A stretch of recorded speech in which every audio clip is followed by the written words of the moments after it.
Students, आज आपका theorem number 6 statement है थ्योरम की। An exterior angle of a triangle is greater in measure than the either of its opposite interior angle.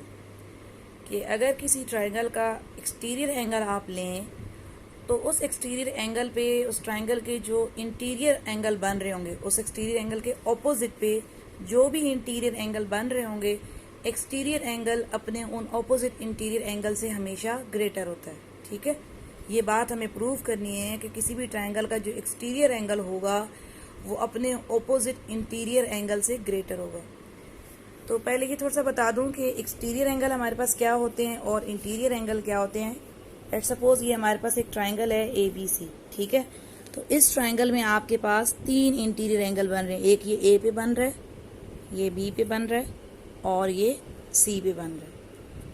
ठीक है, किसी भी ट्राइंगल के अंदर 3 ही इंटीरियर एंगल होते हैं। अब एक्सटीरियर एंगल कैसे बनेंगे, यानी कि ट्राइंगल से बाहर अगर कोई सी 2 साइड्स को हम एक्सटेंड कर लें। सपोज इस साइड को मैंने ऐसे एक्सटेंड कर लिया, ये BC वाली साइड को अगर मैंने इसको एक्सटेंड कर लिया तो ये देखिए इस आर्म में क्या बन रहा है, एक एंगल बन रहा है। ये जो एंगल बन रहा है ये वाला, ये बाहर बन रहा है इस ट्राइंगल से, यानी ये एक्सटीरियर एंगल हो गया।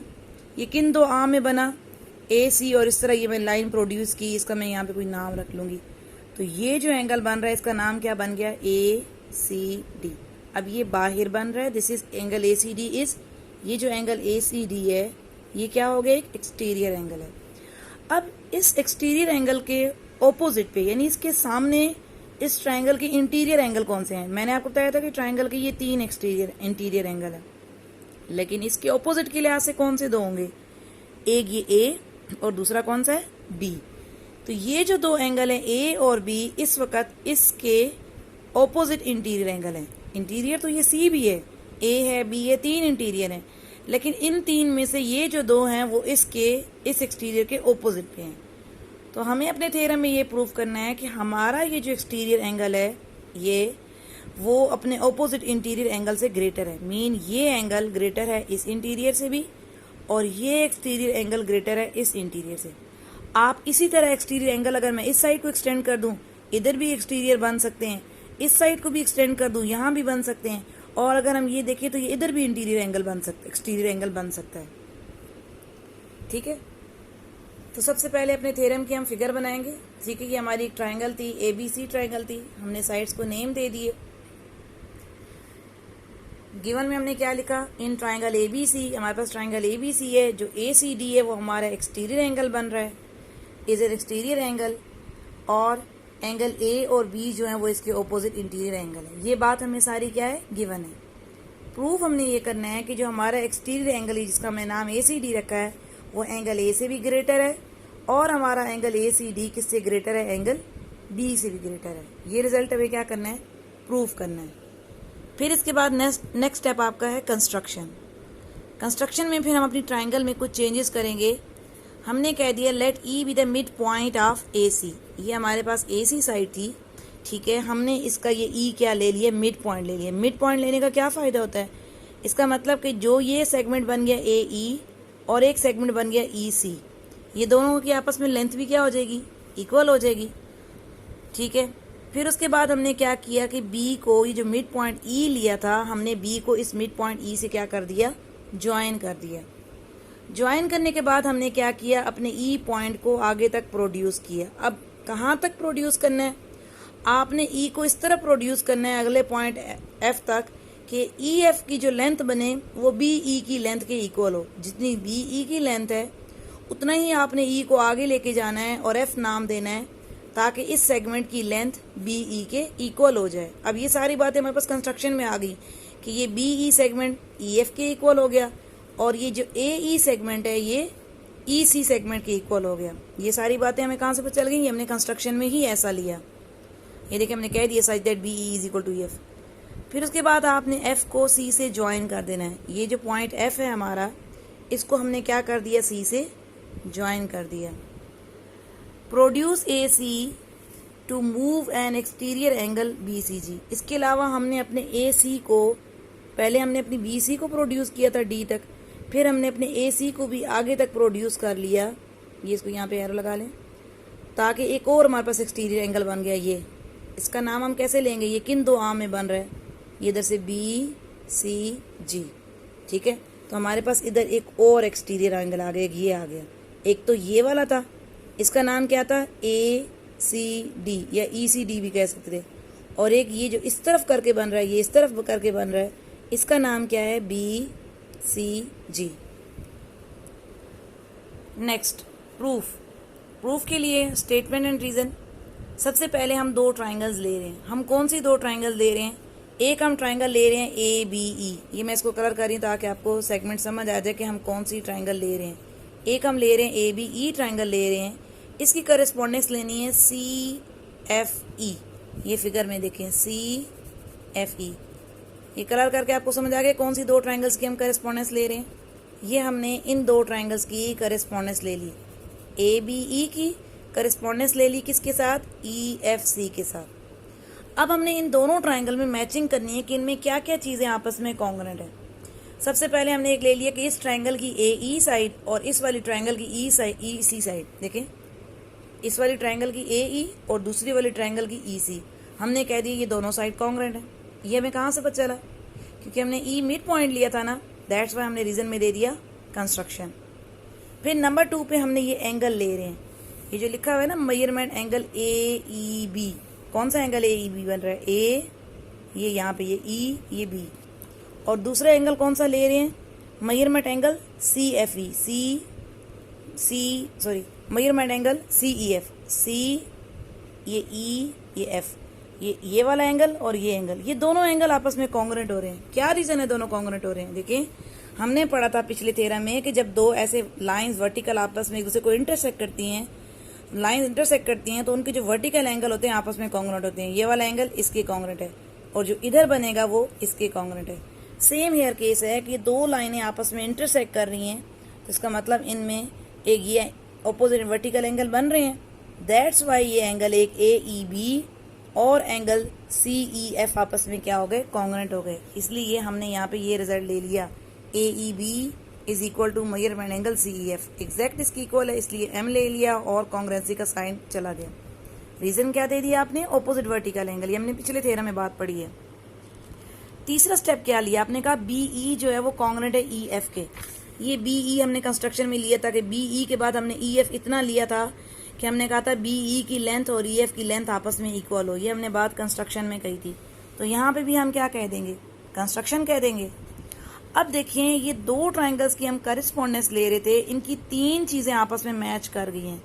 इट मीन्स कि ये दोनों ट्राइंगल आपस में क्या हो गई, कॉन्ग्रुएंट। तो ये हमने कह दिया therefore triangle A B E and triangle C F E जो है आपस में कॉन्ग्रुएंट है। रीजन क्या दी, S S postulate, means side angle side postulate. अच्छा, हमने इन दो ट्राइंगल्स को कॉन्ग्रुएंट प्रूफ कर दिया।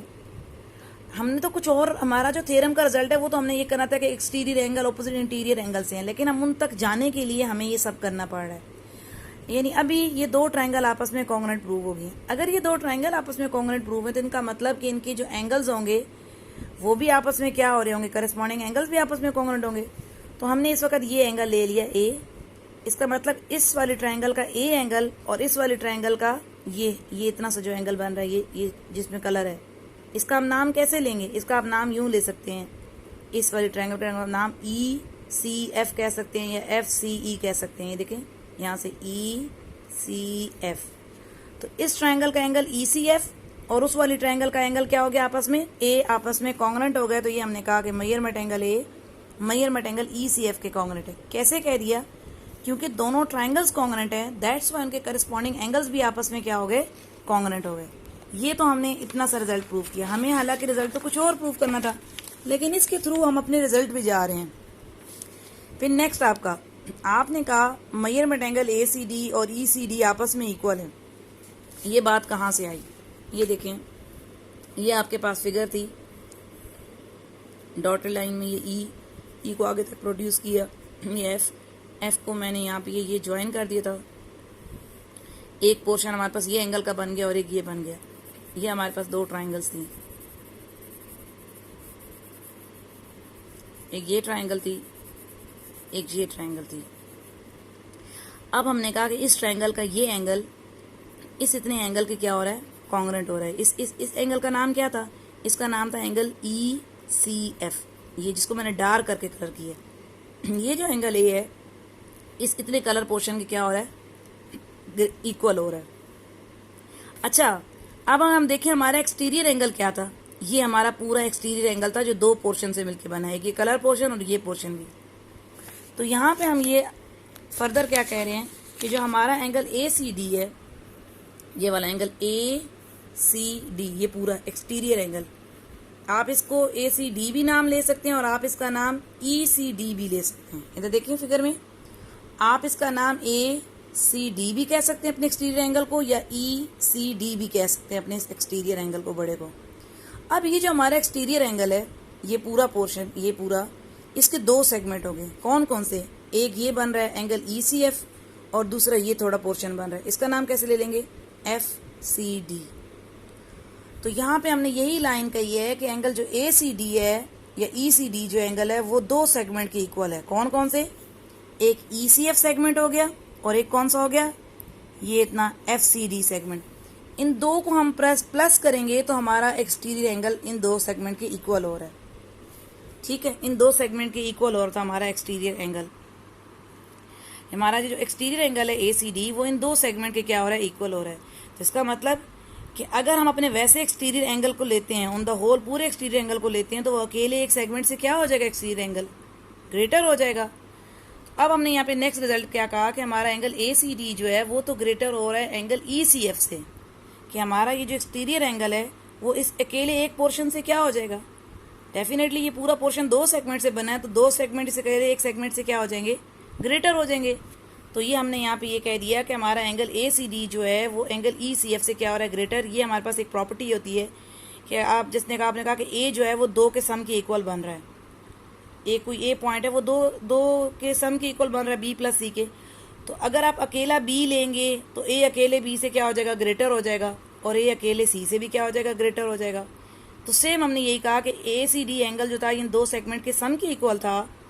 तो अगर हम इन सेगमेंट्स को अकेला ले लें तो ए सी डी जो है वो एक वक्त में एक सेगमेंट से क्या हो रहा होगा, ग्रेटर हो रहा होगा। तो ये हमारा एक रिजल्ट प्रूव हो गया। इसका मतलब कि हमारा एंगल ए सी डी हमने कहा ई सी एफ से ग्रेटर है। अब ई सी एफ कौन सा हमारा एंगल था, ये हमारा ई सी एफ बन रहा था, ई सी एफ। और अभी हमने थोड़ी देर पहले पीछे रिजल्ट प्रूव किया था कि हमारा एंगल ए जो है वो ई सी एफ के इक्वल है। अगर A C D angle A C D है वो ग्रेटर हो रहा है measurement angle E C F से, और ई सी एफ किसके इक्वल हो रहा था, एंगल ए के। तो इसका मतलब है कि एंगल ए सी डी जो है वो ग्रेटर है मेजरमेंट एंगल ए से। देखिए, हमें ये एक रिजल्ट प्रूव करना था कि हमने अपने एक्सटीरियर एंगल को, इस एक्सटीरियर एंगल को अपोजिट इंटीरियर एंगल से क्या करना था, ग्रेटर प्रूफ करना था। फिर हम बाकी रिजल्ट को कैसे प्रूफ कर देंगे, हम कहेंगे सिमिलरली हमारे पास एक और एक्सटीरियर एंगल बन रहा था बी सी जी, हम कह देंगे कि वो भी अपने ऑपोजिट इंटीरियर एंगल से क्या हो जाएगा, ग्रेटर हो जाएगा। कहाँ पर हमारे पास एक्सटीरियर एंगल बन रहा था,